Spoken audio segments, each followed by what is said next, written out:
महापुरुषों ने 7 सूत्र बताए हैं।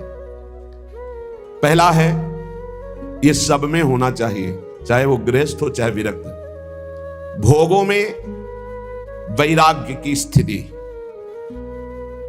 अगर ये नहीं तो यहीं से सब फेल है। ज्ञान वही सार्थक होता है जो शास्त्र से सुना गया, पढ़ा गया, संतों से सुना गया, उस ज्ञान का प्रयोग किया जाए।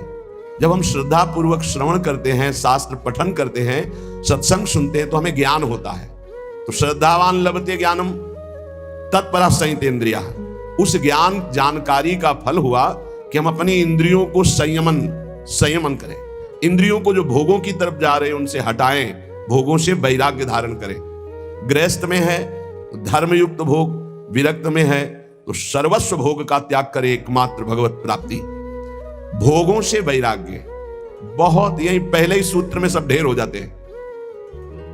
भक्ति, ज्ञान, अष्टांग योग, कर्म योग, जितने भी योग हैं ये सब वैराग्य की नींव पर टिके हुए हैं। अगर वैराग्य नहीं है, परम पूज्य श्री सद्गुरुदेव भगवान के साथ गिरिराज जी की परिक्रमा लगा रहे थे, जब पूज्य पंडित गया प्रसाद जी की समाधि आई, बोले आओ चलो बैठते हैं। बैठे, बोले जानते हो इनके हृदय में इस कोटि की स्थिति कैसे आई?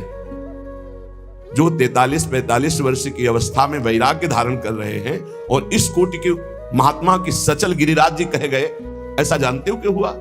कम समय में बहुत ऊंचाई प्राप्त की। बोले वैराग्य, गुरुदेव भगवान के वैराग्य। इस शब्द से तो अब तो किसी का परिचय ही नहीं लग रहा है, कोई बिरला वैराग्य शब्द से परिचय, नहीं तो वैराग्य का भी दिखावा, दंभ हो रहा है। शुद्ध वैराग्य, भगवत प्राप्ति के मार्ग के उपासक को शुद्ध वैराग्य। वैराग्य किसी भी वस्तु, व्यक्ति, स्थान में जो भोग्य वस्तु है, हमारे अंदर भोग वृत्ति ही ना रह जाए, उसे वैराग्य कहते हैं। भोगने की इच्छा ही ना रह जाए, उसे वैराग्य। ये होता है निज सुख बिन मन होई की थीरा। जब निज सुख का अनुभव होने लगता है तो वैराग्य बड़ा दृढ़ होने लगता है। रसबल छूटे जो विषय तबही तो सुख होए। जब नाम का रस मिलने लगता है, प्रभु का आनंद मिलने लगता है, तो मन स्थिर होने लगता है। भोगों से राग रहित वृत्ति हो जाती है, घृणा लगने लगती है उन भोगों से, जैसे वमन देख करके किसी की भी रुचि खाने की नहीं होगी, ऐसे उस वैराग्यवान की दृष्टि भगवान की समस्त माया भोगों से होती है। रमा विलास राम अनुरागी तजत बमन जिन बड़भागी। जो बड़भागी जन है वो बमन के समान भगवान की इस माया के विलास का त्याग कर देते। रमा विलास राम अनुरागी तजत बमन जिन जन बड़भागी। वो जन, भगवत जन, बड़भागी जन हरि की माया के भोगों को ऐसे त्याग देते हैं जैसे बमन। और एक महामहिम बात कही गई कि त्याग का उनको अभिमान नहीं होता, जैसे विष्ठा त्याग का किसी को अभिमान नहीं होता। मलवत त्याग, त्याग भी तो कैसा मलवत, जैसे कोई मल त्यागने के बाद कभी गर्व नहीं करता कि मैंने तो 500 ग्राम मल त्यागा, ऐसे ही समस्त मायाकृत भोगों का मलवत त्याग, कि उस त्याग का अभिमान नहीं। त्याग तो किया पर त्याग के अभिमान का त्याग नहीं किया तो फिर लाभ नहीं मिलेगा। त्याग तो किया घर का, लेकिन घर के राग का त्याग नहीं किया, अभी त्याग का अभिमान बकाया है। वो भगवान जब कृपा करेंगे तब वो नष्ट होगा, जब तक वो नष्ट नहीं होगा तब तक अनुराग या भगवत मार्ग में आगे नहीं बढ़ सकते। तो वैराग्य, भोगों के प्रति स्वाभाविक आकर्षण रहता है। मना कष्टान इंद्रियाणि प्रकृतिस्थानि कर्षति। बार बार इस विषय को समझो, यही मूल विषय। भगवत प्राप्ति कठिन है, यही विषय कठिन दिखाता है। अगर भोगों के राग का त्याग हो जाए तो भगवत प्राप्ति कठिन नहीं है, कठिन है भोगों के राग का त्याग करना। तो ये पहला सूत्र है, भोगों में वैराग्य की दृढ़ भावना होना। जो भोग भगवत विमुख करने वाला है उससे दृढ़ वैराग्य। इतना प्रार्थना समझ लीजिए कि शास्त्र विरुद्ध आचरण करने वाला बहुत पछताएगा, बहुत जलेगा, बहुत दलदल में फंस जाएगा। कभी शास्त्र की आज्ञा का उल्लंघन मत करो, कभी गुरुजन संत जनों की आज्ञा को हल्के में मत लो। अगर जिन्होंने हल्के में लिया वो फंस गए और परम पद से दूर हो गए। माना कि तुम 4 धनियों को रिझा करके करोड़पति कहला सकते हो, माना कि तुम्हारे पास बहुत वैभव हो सकता है, लेकिन प्रियालाल की प्राप्ति नहीं कर सकते। जो शास्त्र और संत और गुरुजनों के वचनों की अवहेलना करते, हल्के में लेते हैं, वो इस माया से पार नहीं। हल्के अरे तो बोलते रहते हैं और अपने मन की लगा के करते हो, जरूर फेल हो जाते हैं एक दिन। देख लेना, समय आने पर देख लेना, हमारे शब्दों को देख लेना कि आप ऐसे दलदल में फंसेंगे, आप ऐसी अशांति में फंसेंगे, आप ऐसे मोह राग में फंस जाएंगे जिससे प्रियालाल छूट जाएंगे, जिनके लिए आप चले। इसीलिए जानबूझकर सर्वस्व का त्याग किया जाता है प्रभु के लिए। अपने संपूर्ण ममत्व को, अपने संपूर्ण अहम को जब प्रभु के चरणों में समर्पित कर देते तब दृढ़ भक्ति होती है। इसलिए भोगों में दृढ़ वैराग्य की भावना, ये नींव है परमार्थिक। और यही पहली सीढ़ी से लाखों फिसल जाते हैं, फिर बैलेंस बना के चलते हैं। किसी भी तरह जीना है बस। अब वो उद्देश्य नहीं रहा भगवत प्राप्ति, भगवत प्रेम, वो उत्साह नहीं रहा निरंतर भगवत भजन का। दूसरा बहुत सुंदर ये 7 सूत्र हैं। कुविचार, कुकर्म और कुसंग, इनका त्याग हो जाना चाहिए। कस्तरति कस्तरति मायाम यह संगास त्यजति। बोले कौन तरता है माया से? बोले यह संगास त्यजति, जो संग का त्याग कर देता है। संग बहुत जहर है, बहुत जहर है। अगर आप समझ पाओ तो, हमारी बात को पकड़ लोगे तो कभी दुखी नहीं रहोगे, सदैव सुखी रहोगे। भगवत भाव से संग करो। अन्य कोई भी भाव अगर संग में आ गया तो रोना पड़ेगा, दुखी होना पड़ेगा, पछताना पड़ेगा, हाथ मींजना पड़ेगा। विश्वास कीजिए, तुम भगवान के हो इसलिए तुम्हें फंसा तो कोई सकता नहीं, पर तुम्हें रोना पड़ेगा, तुम्हें तड़पना पड़ेगा, तुम्हें पछताना पड़ेगा। संगास त्यजति यो महानुभाव सेवते, जो भगवत विमुख का संग त्याग कर देता है, भगवत सन्मुख कराने वाले महापुरुषों का सेवन करता है। माया से मुक्त होने के लिए 2 बातें बहुत अनिवार्य है। यो महानुभाव सेवते, महापुरुषों का संग करता रहे, और ये संगास त्यजति, अन्य सब संगों का त्याग करता रहे। कुविचार, कुविचार कब हमारे अंदर आते हैं, अधिकार कब करते हैं? एक तो पूर्व कर्मों के अनुसार कुविचार होते हैं। जैसे बचपन से कुछ आदतें ऐसी गंदी होती हैं जिनको हमने कहीं सीखा नहीं, पढ़ा नहीं, दिखाया नहीं गया, सुनाया नहीं गया, पर वो अंदर से है और वो भजन के द्वारा मिटती है, नहीं तो पूरे जीवन और अन्य जन्मों में भी बनी रहती है, क्योंकि पूर्व गलत किए हुए कर्म का संस्कार जीव के अंदर रहता है। दूसरा, इस जन्म का कुविचार होता है। पूर्व जन्म का कुविचार जब तक हम उसका क्रियात्मक रूप नहीं लेंगे तब तक उसमें दम नहीं है। पूर्व जन्म के द्वारा कुविचार ये होता है कि पूर्व जन्म के किए हुए कर्म का कुविचार जो होता है, हम इस समय बिल्कुल सही ढंग से चल रहे हैं, लेकिन हमारे अंदर वो आकर्षण हो रहा है, वो खान पान का, वो भोग का, वो नाना प्रकार की दुर्विचारों का, क्योंकि वो संस्कार हैं, उन्हीं को भजन के द्वारा नष्ट करते। दुर्वासना मम सदा परिकर्षयन्ति।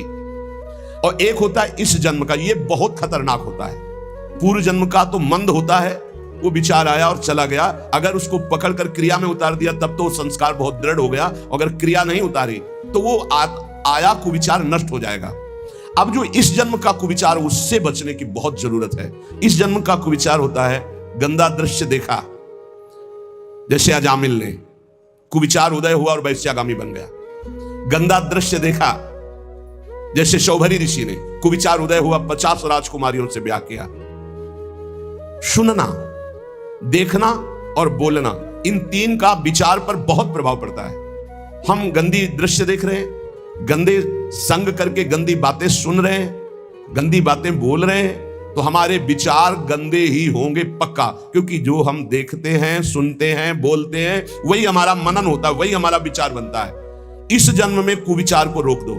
पूर्व जन्म के संस्कार रूप कुविचार जो आता है, वो तटस्थ भूमिका रखी जाए, साक्षी भाव, वो अपने आप नष्ट हो जाएंगे क्योंकि भजन चल रहा है। लेकिन इस जन्म का कुविचार ना होने पावे, कोई दृश्य देखकर मोबाइल आदि से, या प्राकृतिक दृश्यों को ऐसे जो हमारी भोग वासना को बढ़ाएं, कोई ऐसी बात सुनकर या ऐसी चर्चा करके जो हमारे विचारों को मलिन कर दे, इस पर बहुत सावधान रहना चाहिए साधक को।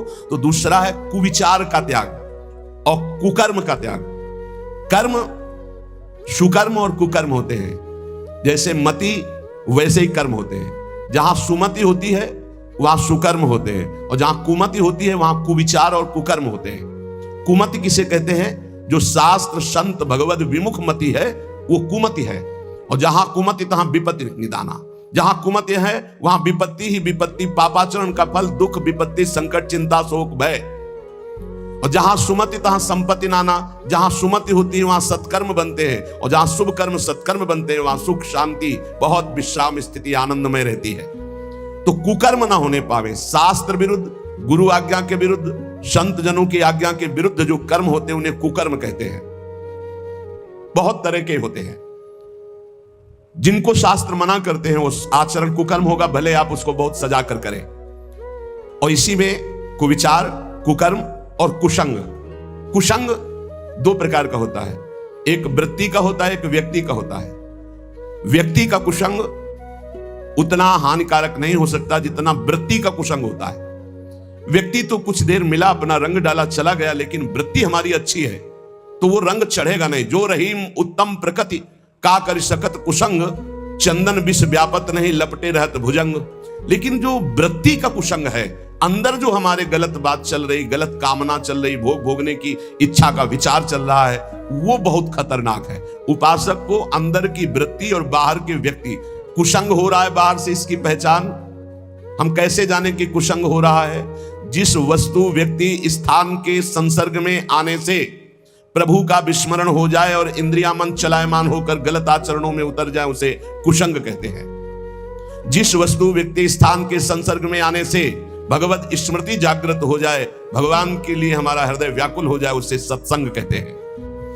कुमार्गगामी वृत्तियों का त्याग करके भगवत मार्ग में चलने का नवीन उत्साह जागृत हो जाए, उसे सत्संग कहते हैं। और भगवान से विमुख होकर के भोग वासनाओं में हमारी वृत्तियां उतर जाए, भगवान का विस्मरण हो जाए, उसे कुसंग कहते हैं। तो पहला है विषयों में दृढ़ वैराग्य की भावना, भोगों में दृढ़ वैराग्य। दूसरा है कुविचार, कुकर्म और कुसंग का त्याग संपूर्णतया। तीसरा, विषय चिंतन के लिए समय ही ना दिया जाए, निरंतर भगवत चिंतन किया जाए। ऐसे भजन का तार जोड़ दो कि खाली समय ही ना रहे कि कोई विषय चिंतन घुस जाए। ये वायरस है, वायरस पूरा डेटा उड़ा देगा तुम्हारे चिंतन का, तुम्हारी भक्ति का पूरा डेटा उड़ा देगा। ऐसा वायरस है कुचिंतन। बाहर से आरती कर रहे हैं, अंदर से विषय भोग की चिंता चल रही है। बाहर से फूल अर्पित कर रहे हैं, अंदर से विषय चिंतन चल रहा है। ये है, पूरा डेटा उड़ा दिया। बाहर से क्रिया भागवतिक हो रही, अंदर से चिंतन बिल्कुल बर्बाद। जिनका चिंतन भागवतिक चलता है, मुख प्रसन्न तन तेज विराजा, उनका मुख में प्रसन्नता होगी, उस शरीर में तेज होगा, क्योंकि भगवान नाम जपने से पाप नष्ट होते हैं। पाप नष्ट होते ही स्वाभाविक तेज प्रकाशित होने लगता है। विषय चिंतन का समय ही ना दिया जाए। हर समय नाम जप, लीला कथा गायन श्रवण, अपने पास इतने अभ्यास के साधन हैं, एक क्षण भी खाली नहीं। पक्का समझ लीजिए, जब मंत्र में मन न लगे, नाम जप शुरू कर दो, राधा वल्लभ श्री हरिवंश, राधा वल्लभ श्री हरिवंश। इसमें भी मन न लगे, राधा राधा राधा। अब इसमें भी मन नहीं लगा, तुरंत चतुरासी जी में आ जाओ, कोई पद गुनगुनाने लगो। हमको अभ्यास ऐसा करना है कि विषय चिंतन का समय ही नहीं देना। विषय चिंतन इतना प्रभावशाली है कि जहां वो चलने लगेगा तो भजन रोक देगा, और अगर भजन चलता रहा तो विषय चिंतन के लिए जगह नहीं है। विषय चिंतन हुआ, खतरा मोल ले लिया। कहा हनुमंत विपत्ति प्रभु सोई। कौन सी विपत्ति? हनुमान जी के मत में दुख विपत्ति क्या है? ये नहीं कि कोई अव्यवस्था हो गई, हमारी मानी हुई सुख संपत्ति खो गई तो ये विपत्ति है, नहीं। हनुमान जी के मत में नहीं। हनुमान जी के मत में विपत्ति क्या है? कह हनुमंत विपत्ति प्रभु सोई, जब तब सुमिरन भजन न होई। सबसे बड़ी विपत्ति वही है जब भगवान का सुमिरन न होकर विषय चिंतन हो रहा हो। सर्वनाश, तेरा सर्वनाश हो। सर्वनाश का मतलब होता है बुद्धि का नाश। बुद्धि नाश ही सर्वनाश है। जहां भगवत स्मृति गई, स्मृति भ्रंशात बुद्धि नाश हो, और बुद्धि नाशात प्रणश्यति प्रणश्यति, सर्वनाश हो गया। तेरा सर्वनाश हो जाएगा। सर्वनाश का मतलब तेरी बुद्धि भ्रष्ट हो जाएगी, तेरी बुद्धि सत्य निर्णय के योग्य नहीं रहेगी। यही सर्वनाश है। शास्त्रीय पद्धति में सर्वनाश का स्वरूप है बुद्धि का भगवान से विमुख होकर भ्रष्ट हो जाना। विषय चिंतन का स्थान ही मत दो, इतना भगवत चिंतन। इसीलिए अव्यावृत भजनात् देवर्षि नारद जी कहते हैं, निरंतर भजन चलता रहे। भजन के ये साधक कोई बिरला पकड़ पाता है। अंतर रहित निरंतर तैल धारावत भगवत चिंतन। श्वास श्वास में नाम, नाम में श्वास, दोनों एक हो जाए, एकम एक। श्वास ही नाम, नाम ही श्वासा, नाम श्वास को भेद मिटावे, एकम एक हो जाए। श्वास और नाम बिलग नहीं, नाम और श्वास बिलग नहीं, एक तार भगवत भजन चल रहा है। तीसरा, विषय चिंतन का स्थान ही ना दिया जाए, इतना भगवत चिंतन का अभ्यास तारतम्य बना ले। कभी सत्संग सुन रहे, कभी भगवत चर्चा कर रहे, कभी नाम जप कर रहे, कभी नाम कीर्तन कर रहे, कभी लीला गुण गायन, कभी प्रभु की रूप माधुरी के चिंतन में डूबे, कभी प्रभु की महिमा का स्मरण करके रोमांचित हो रहे, ऐसे एक तार चिंतन चलाया जाता है। चौथा, अपने इष्ट देव के नाम में अपार रति। अपने शब्द है, इष्ट देव तत्व रूप में सर्वत्र विराजमान है, पर अपने वो हैं जिनको गुरुदेव ने दिया है। जो गुरुदेव नाम देते हैं उसी नाम में रति करनी चाहिए। ये बहुत सौभाग्यशाली साधक पकड़ पाएंगे, नहीं मनमानी साधना करने की बहुत अहम में प्रेरणा होती है, लेकिन गुरुदेव प्रदत्त साधना में, गुरुदेव प्रदत्त नाम वाणी में ये बहुत जोर की बात है। अपने इष्ट देव के नाम में अपार रति। अपार रति जागृत स्वप्न सुसुप्ति स्फुरत में राधा पदाब्ज छटा। बस किशोरी जी के चरणारविंद की अद्भुत रति और नाम, अन्य नहीं, सब प्रभु के नाम। लेकिन हमको जो कुछ मिला, राधा राधा, किसी के प्रमाण देने की जरूरत है। ये तो श्री जी सुनवा रहे हैं इसलिए बोल रहे हैं, बिल्कुल सत्य मानिए।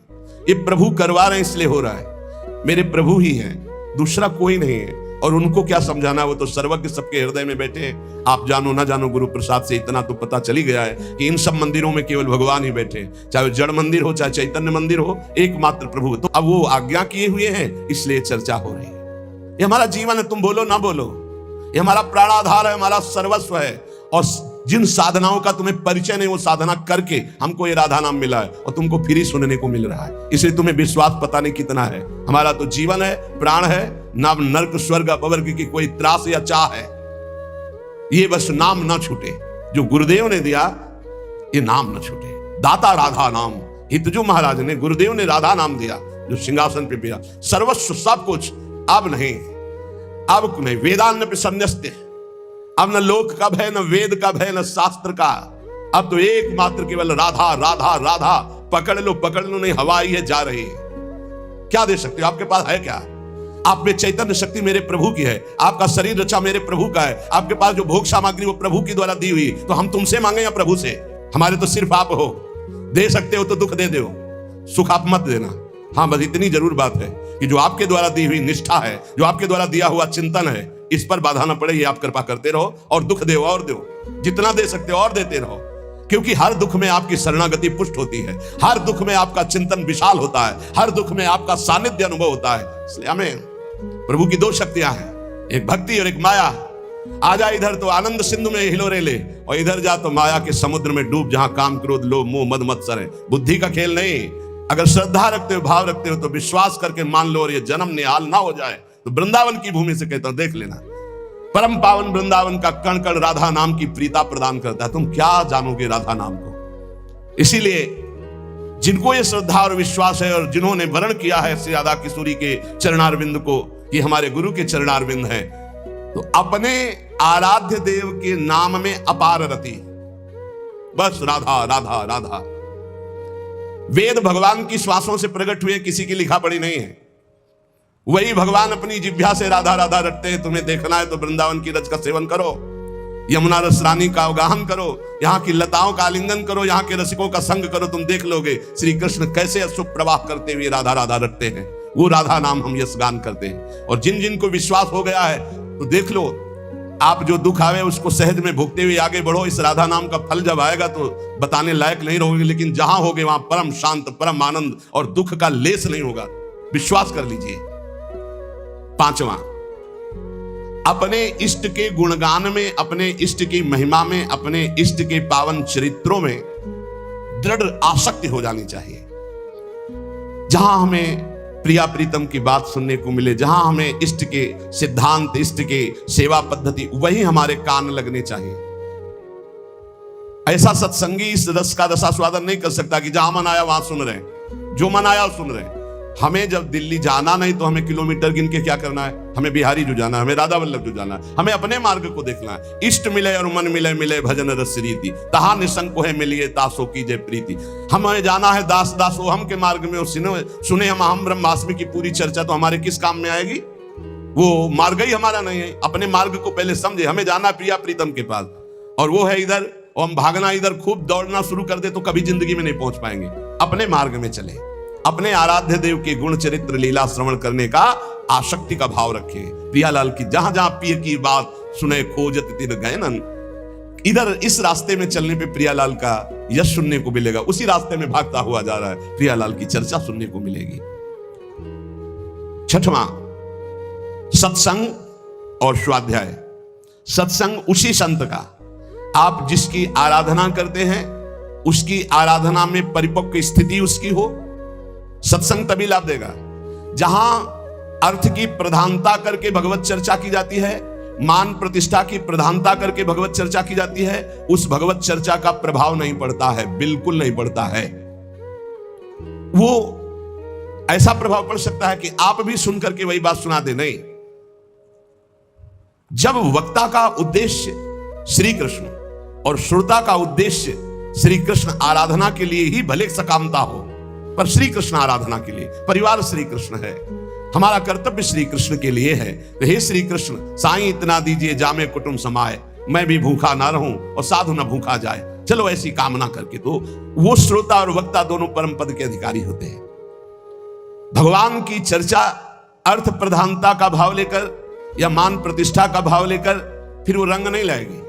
सूत जी सुना रहे हैं 88,000 ऋषि सुन रहे हैं, क्या सूत जी का भेंट क्या है? इतने बड़े बड़े महात्मा पुलकित हो रहे भगवत चर्चा सुन के, ये देख के सूत जी महाराज पुलकित हो गए। श्री सुखदेव जी भगवान की चर्चा कर रहे हैं, परीक्षित का परम कल्याण, और न जाने कितने ब्रह्म ऋषि बैठ करके सुन रहे हैं। गोकर्ण जी चर्चा कर रहे हैं, धुंधकारी का परम कल्याण, न जाने कितने महाभागवत बैठकर भगवत चर्चा कर रहे हैं। सत्संग जो केवल प्रभु के लिए किया जाए उसे कहते हैं। सत्संग का उद्देश्य स्वांता सुखाय तुलसी रघुनाथ गाथा, भगवान के पावन जस, भगवान के सिद्धांतों का वर्णन केवल भगवत प्राप्ति के लिए। सत्संग, उसी में स्वाध्याय, उसी ग्रंथ का नित्य स्वाध्याय करे जो इष्ट की प्रीति बढ़ाता है। हर वृत्ति अपने इष्ट से जुड़ जाए उसे योग कहते हैं। परमात्मा में चित्तवृत्ति का पूर्ण रूप से समाहित हो जाना, स्थिर हो जाना, इसे योग कहते हैं। अगर शारीरिक क्रिया केवल योग की जाए तो शरीर स्वस्थ रहेगा लेकिन मन अस्वस्थ रहेगा, क्योंकि मन विषयों का चिंतन करने वाला है और विषय दुख योनया है, तो विषयों का चिंतन करने वाला मन अशांत रहेगा। इसलिए विषय चिंतन त्याग करके बार बार मन को अपने इष्ट में लगाएं, प्रभु में लगाएं, तो सच्चा योग हो जाएगा। तेषाम सतत युक्तानाम भजताम प्रीतिपूर्वकम ददामि बुद्धि योगम तम येन माम उपयांति ते। तो हम अपने अनुकूल जो इष्ट की भावना को बढ़ाता चला जाए, ये हमारे अनुकूल है। हमारे अनुकूलता किसको लेकर के है? श्री कृष्ण अनुकूल लेना, श्री प्रियानुकूल लेना, आराध्य देव के अनुकूल। तो हम ऐसे ही ग्रंथों को पढ़ें, ऐसे ही सिद्धांतों को समझें जिससे हमारे इष्ट की प्रियता बढ़े। सत्संग और स्वाध्याय बहुत संभल कर करें। सत्संग ऐसे संत का जिसके श्रवण मात्र से भोगों से वैराग्य और भगवत अनुराग बढ़े, अपनी असत वासनाओं का त्याग करके सत मार्ग में हमारा मन दौड़ने लगे, उसे सत्संग प्राप्त हुआ है। स्वाध्याय अपने इष्ट की प्रीति प्रदान करने वाले शास्त्र से। और सातवां, पूर्ण इष्ट का भरोसा और कृपा पर दृढ़ विश्वास करके निश्चिंत हो जाना। हमारी हो गई भगवत प्राप्ति, हो गई, ये बात आ गई, भगवत प्राप्ति, विश्वास कर ले। ये विश्वास तभी होगा। बहुत चिंतन हुआ हजारों बार। कल एक बोर्ड लिख के खड़े थे कि दरिया भी तेरी, लहर भी तेरी, नौका भी तेरी, खेने वाला भी तेरा, तब डूबने का भय कैसा। बोर्ड लिए कोई महाभागवत जन से लिख के, बहुत हजारों बार चिंतन हुआ, क्या बात है। दरिया भी तेरी क्योंकि तू ही दरिया बना है, लहर भी तेरी क्योंकि उस दरिया की लहर भी तू ही है, भव समुद्र भी तू है, भव समुद्र की लहर भी तू है, और इसकी नौका भी तू है पार, और पार करने वाला खिवैया भी तू है। अब मुझे डूबने का भय क्या, क्योंकि दरिया भी तू है, लहर भी तू है, केवट भी तू है, नौका भी तू है, अब क्या डूबने का भय। दृढ़ विश्वास, हमारा काम हो गया भगवान की शरण में। ये बहुत बड़ी बात है। बड़ी बड़ी समस्याओं को ऐसे चट से हटते देखा है दृढ़ विश्वास में, पक्का। बिन विश्वास भगत नहीं ते बिन द्रवहीन राम, राम कृपा बिन सपन्यु जीवन लह विश्राम। दृढ़ विश्वास अपने आराध्य देव पर बहुत बड़ी है, इसीलिए सातवां सूत्र आखिरी, दृढ़ विश्वास अपने इष्ट देव का। हम पर अपार कृपा है, हमारे प्रभु निश्चित कृपा करके भगवत प्राप्ति करें, निश्चित। अब हमें कोई डर नहीं, अपने प्रियाजू के भरोसे पे हो जाना, ये दृढ़ बात है।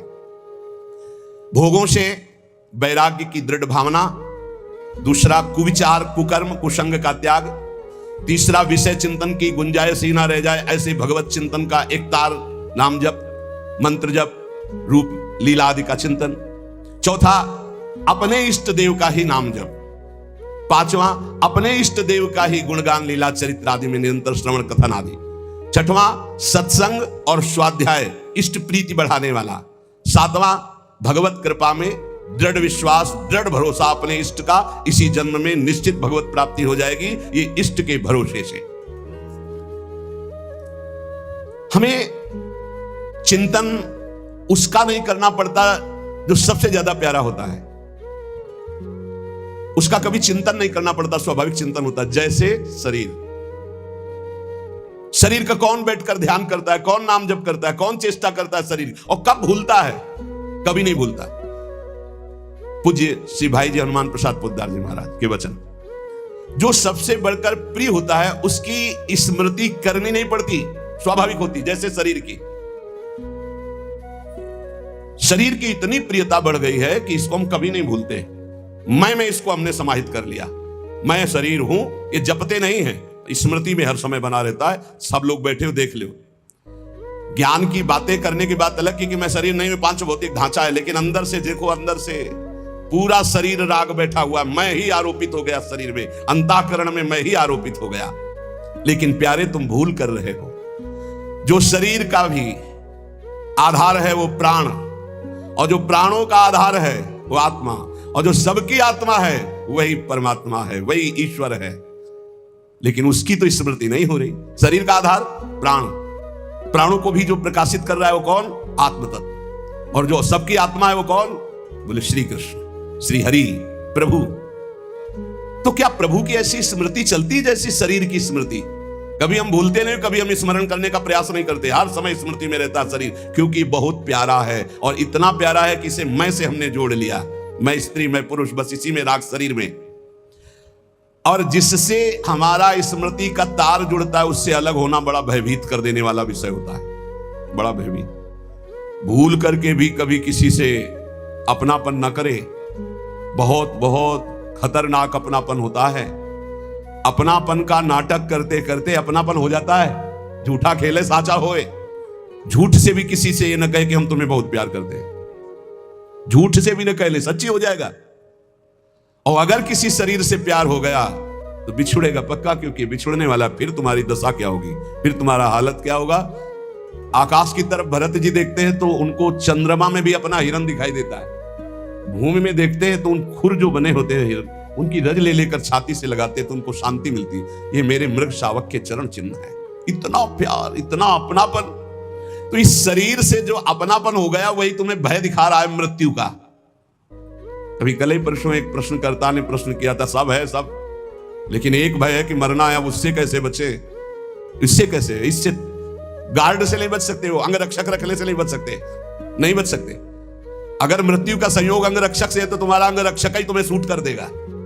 अगर मृत्यु का संयोग है अंगरक्षक से तो जो तुम्हारा हर समय बॉडी गार्ड है ना, वही तुम्हें भूंज देगा। मृत्यु उसी के हाथ से मरवा देगी तुम्हें। और इतना प्रिय शरीर है कि मृत्यु की बात सुनते ही एक बार जैसे बिजली का करंट नहीं लगता, ऐसे मरना, अरे होश खराब हो जाते। देखो थोड़ी देर सोच के कि आज मरना है, कैसा लगेगा? बोले मरने से सब्जेक्ट रहा मेरो मन आनंद। ओठ सूख जाएंगे, ओठ सूख जाएंगे कि तुम 5 दिन में मरने वाले हो, तुम्हारे ऐसा रोग है, ओठ सूख जाएंगे। हाँ, उसी के लिए सूखेंगे जो पहले से मरा हुआ है। जीवित मर जाए उलटी आप में समाये है, दिलगिरी है। अपने इष्ट के लिए जिसने प्राणों को समर्पित कर दिया, अब उसको डर नहीं। हमें सबसे ज्यादा प्रिय देह और प्राण है। देह प्राण ते प्रिय कछु नाही, गोस्वामी तुलसीदास जी कहे। देह प्राण से बढ़कर कुछ प्रिय नहीं है, लेकिन उनसे भी जो परम प्रिय है वो भगवान है, क्योंकि देह और प्राण जिनसे संचलित हो रहे हैं। राम देत नहीं बनत गुसाई, विश्वामित्र जी से दशरथ जी कह रहे, देह प्राण से प्रिय कुछ नहीं, अभी कहो अभी प्राण दे दूं, लेकिन राम देते हैं नहीं। ये है महाभक्त की स्थिति। ले लो देह प्राण, अभी ले लो, पर राम जी को मैं, वशिष्ठ जी फिर उनको समझाते। यहां कह रहे जैसे कहा जाता है कि हमसे भजन नहीं होता, क्यों? शरीर का भजन करते हो कभी, लेकिन कभी भूलते भी नहीं हो, क्योंकि शरीर सबसे प्यारा